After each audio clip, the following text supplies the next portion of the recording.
Hello everybody, Ben Rogers here, the Raptors Digest, reacting to the Toronto Raptors 116-107 win against the Dallas Mavericks. Ryker, late podcast here, but the Raptors keep on rolling. 6-0 on the season.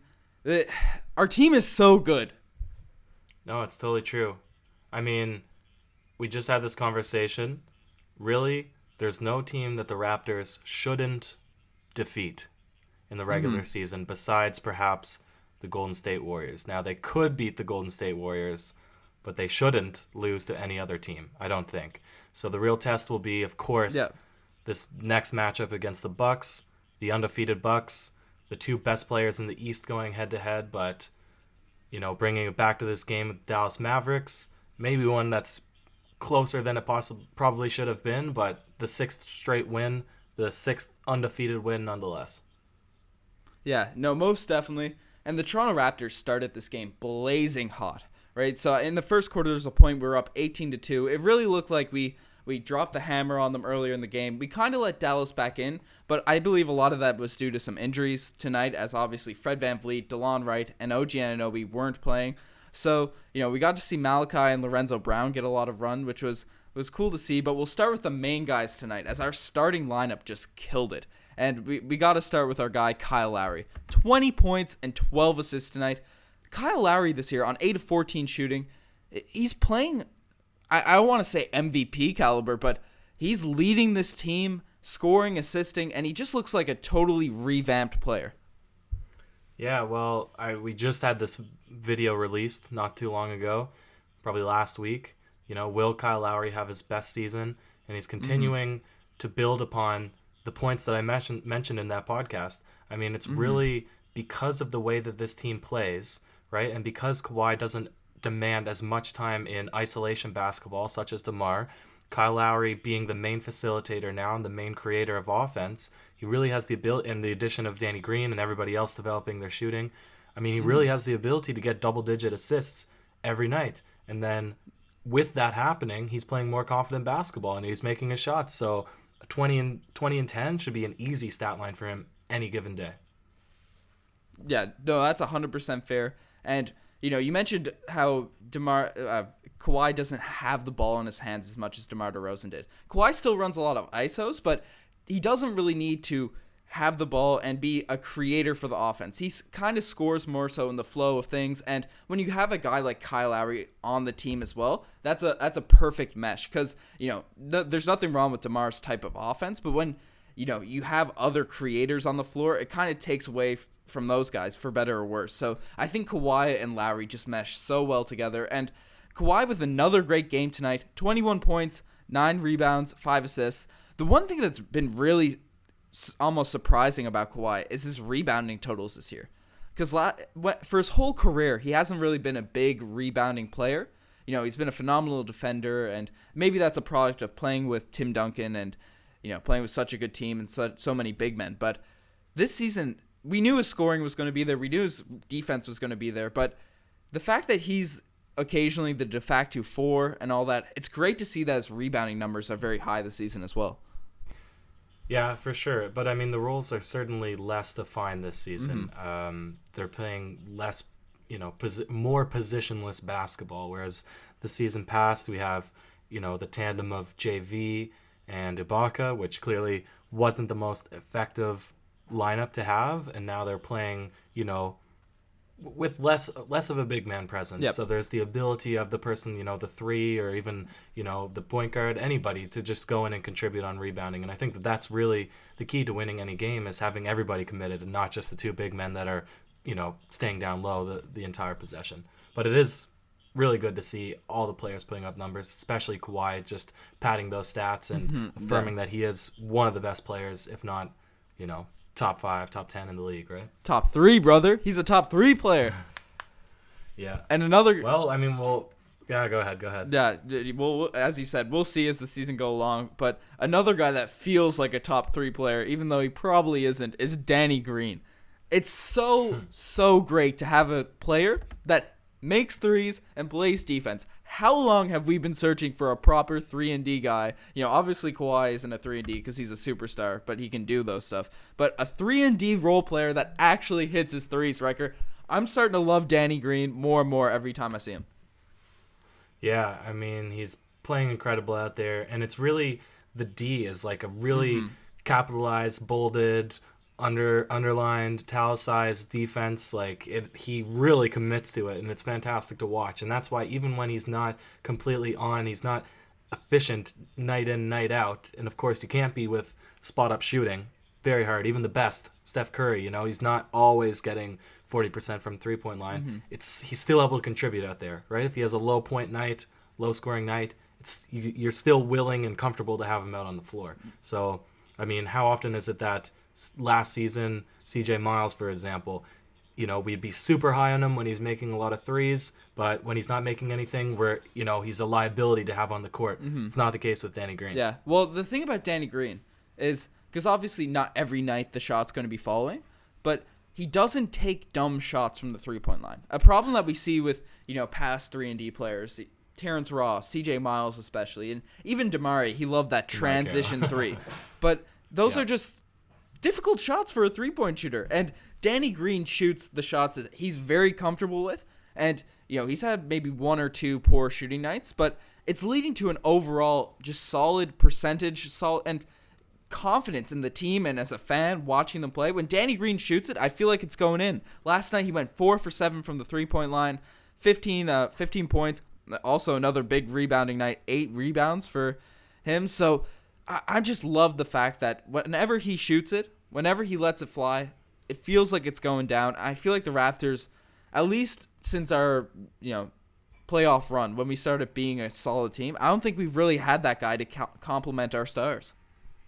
Yeah, no, and he's better off the ball as well. Yep. Offensively, he has a much higher IQ. Of course, he's a veteran of the league, and he's a veteran of a very, very, very good ball team, and he has, the opportunity to have had played with Greg Popovich, who's obviously instilled a really good basketball mindset.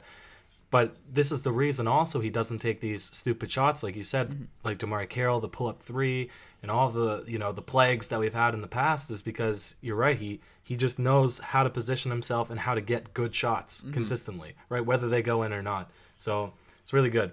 Let's swing it in before we get too late into the podcast here, the couple of the segment pieces. Yeah, most definitely. And, so the boys, it's a great night, but there's always a play. And we made a poll after last podcast between the Kawhi, because the 2 names that you guys gave to us in the comment section are the Kawhi light of the night and the Kawhi play. Those are the ones we were hearing most. We had the Kawhi you do him like that play for the first few games of the season, but we heard a lot of backlash saying that you like those 2 names better. So we made a poll. You guys voted on the Instagram. Shout out to you guys for checking out the Insta. Keep checking that stuff out. And the Kawhi light of the night won. Okay? But then a lot of fans, a lot of listeners of the pod came out of the blue and they said, we want the Kawhi you do him like that play of the night. So now we're going to have to make a second poll because there's a lot of people that said they like the original name better than the Kawhi light of the night. So this is the final poll that's going to go up when this video is released, when this video is out, between the Kawhi light of the night, the one that beat out the Kawhi play, and the Kawhi you do him like that play. So I just wanted to make that clear for everyone. We want your input. We want to hear your voice, and we want the best possible name. So check out the Instagram after this pod. Follow us. That'd be super awesome if you could, and vote in that poll so we can get the best name. But for right now, because we have a little graphic done up, it's the Kawhi you do him like that play of the night. Could be the final one. I know I said that about the last podcast, but it was at the end of the game, Ryker. Pascal Siakam, the Mavs have been fighting, clawing, trying to get back in the game, and we needed just a dagger at the end of the game. And Pascal Siakam, the defensive clamp that he is, stole the ball at the top of the key, came down and threw down a nasty jam that lit up the Scotiabank Arena. Yep. No, that's a really good one. I think that Kyle Lowry also had a really nice cross on DeAndre Jordan, which he finished, almost like a Allen Iverson versus Michael Jordan-esque type of play. We've seen lots of players in the league do it, but I thought that play was fantastic as well. I don't know if I'm poaching from any other segment pieces, but I mean this Raptors team just has a lot of guys that can really get on the highlight reel, right? With good athleticism, especially now that the defense is on point, we're going to see a lot of fast break, just goodies, just a lot of really cool stuff happening. Most definitely. And like our team is just so talented, and defensively, especially on the defensive end of the floor, where the league is kind of moving away from defense and all about shooting and scoring with the new foul rules and all that sort of stuff. The fact that we have such long, mobile defenders that don't foul that often in this new league, it's going to be crazy beneficial. And then we'll get more runouts, more stuff like this, as you mentioned. So I love our team, but not all plays can be the Kawhi you do 'em like that play of the day. And some just make you say, oh, geez. And tonight, it's not... I don't know what you have in mind, Riker, but I don't have an OG's play of the day, as there wasn't any plays that made me say OG's. But with all the injuries, with all that was happening last night with players out, in and out of the lineup, we had a few guys on the court playing a lot of minutes that we don't really get to see. And Lorenzo Brown, especially, he's getting a bit flamed on Twitter and stuff. He's our fourth-string point guard. He's pretty decent. He started the game not too great. But in the fourth quarter, Lorenzo Brown kind of had himself a game. He had 9 points, and it felt like they all came down the stretch of the night. Made me say, "Oh, geez," as a fan. Was that the case with you, Riker? Yeah, 100%. 100%. It's always good to... even his fast break, he had a steal, finished his fast break dunk, and was trying to get the crowd energized. Really cool to see a guy like that get to play. Well, here in the podcast that I did about DeLon Wright, I would argue having a player like Lorenzo Brown is more valuable than having a third-string point guard like DeLon Wright. Okay. You can listen to the reasons for the podcast, but essentially it's that if you have a player in your reserve, right, you don't want a guy that you want to retain. You don't want a guy that's tremendously talented. Yep. You want a guy that you can rely on and will produce, right, if there's enough injuries, but a guy that, if you lose him, if he gets acquired by another team, or if you want to add him to to sweeten a deal, a trade deal, yep, then a player like, I think, Lorenzo Brown is extremely valuable, yep, because, like I said, you're not worried about not playing him, but he's fantastic when he does get called up to the bar. Yeah. So I definitely agree with that OG's play of the day. Yeah, most definitely. And I like the little tease for the podcast that's going to be coming out after this one. So keep an eye out if you're listening to this pod. It's coming out soon. So yeah, Lorenzo Brown, great defensively. He kind of chucks shots occasionally, but I still think he's a very serviceable NBA player. So I think he gets a bit undervalued for a fourth string point guard. I love that. And finally, we got to give the the infamous DeMarre Carroll Gold Star Award. And Riker, he got this a lot last year for the same reason. And he's been phenomenal this season. But Serge Ibaka, we love what you're doing this year. We love the fact that you're attacking, being strong, going into the paint, doing a lot of great things. But please stop shooting threes so much. Only if you're cooking, shoot threes. If your game isn't going, it's not going to get going from the three-point line. You're not that good of a shooter. And 5 turnovers from Serge tonight as well. We don't want him just chucking threes. That makes me sad as a Raptors fan, and it gives me some PTSD from last season. Yeah, no, that's definitely true. I guess I'm different from you in every segment piece this time. To DeMarre Carroll Gold Star is just match up with Luka Doncic. Don't let the rookie bring the opposing team back into the game. Mm-hmm. All right, heat check. Keep that guy contained. He had a little stretch in the fourth quarter. He hit a couple threes, and I was a little worried that the Mavs were gonna tighten the game and make it unnecessarily close down the stretch. So, I mean, of course, that never happened. But you can't let a rookie get the best of you. No, most definitely. But Luka Doncic. Let's talk a bit about the Mavs before we close out this pod. He looks like a really nice young player. Yeah, well, I mean, you're super high on the Mavericks in general. Just the Dennis Smith Jr. is fantastic talent, very athletic. Luka Doncic obviously didn't play tonight. The addition of, of course, the last night. Yeah. The addition of DeAndre Jordan. I mean, you think that perhaps the Mavericks can be a team on the rise, yeah? Yeah, well, as you mentioned, I'm really high on Luka Doncic. I think if he because he was MVP of the EuroLeague last year, and people underrate the EuroLeague. That's a huge feat to win MVP, especially at age 19. So he can come into this league ready to play, and we saw it last night. Obviously, they're not going to be a top seed in the loaded Western Conference, but bringing in DeAndre Jordan, having Luka Doncic there, Harrison Barnes is a very underrated player despite his big contract. The Raptors almost signed Wesley Matthews when he had that after he tore his Achilles, so he's a solid player. He had 21 points tonight as well. Great defender.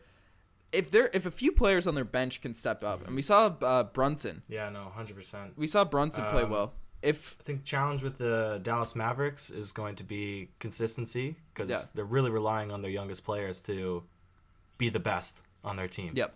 So we'll see what happens. I mean, they're an exciting team. I definitely think they're on the rise.